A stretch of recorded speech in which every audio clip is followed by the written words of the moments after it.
আমার সামনে যে জমিগুলো দেখতে পাচ্ছেন, এখানে কয়েকশো বিঘা জমি রয়েছে। সেই জমিগুলো কিন্তু অনাবাদি, এগুলো কেউ চাষ করে না।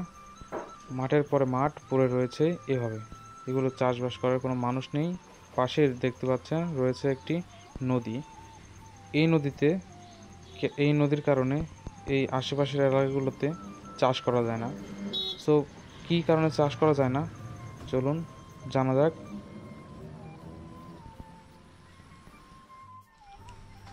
হ্যালো এভরিওয়ান, আসসালামু আলাইকুম।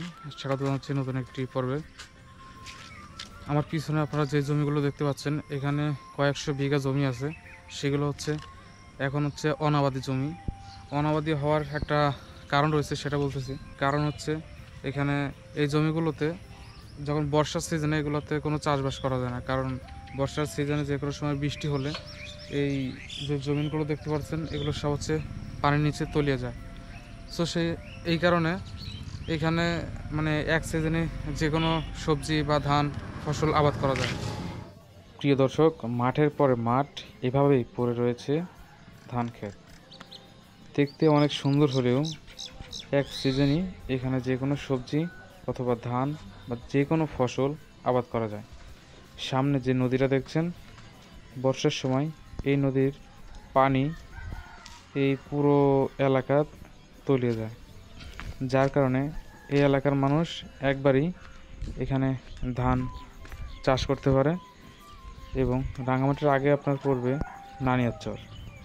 এই আশেপাশে যে বোটগুলো দেখছেন, এসব বোটের জায়গায় কিন্তু আগে পানি ছিল।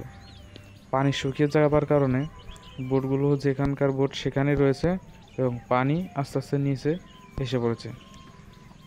এখন বর্ষার সময় বৃষ্টি হবে, পানি বাড়বে। পানি বাড়লে আবার নতুন মাছ এখানে আসবে। সেসব মাছ ধরার জন্য এই বোটগুলো আবার ভেসে উঠবে।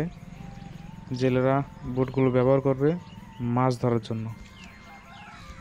প্রিয় দর্শক, জানার চেষ্টা করেছি কেন এক সিজন এখানে চাষ করা যায়। ভালো থাকবেন, সুস্থ থাকবেন। আল্লাহ হাফেজ।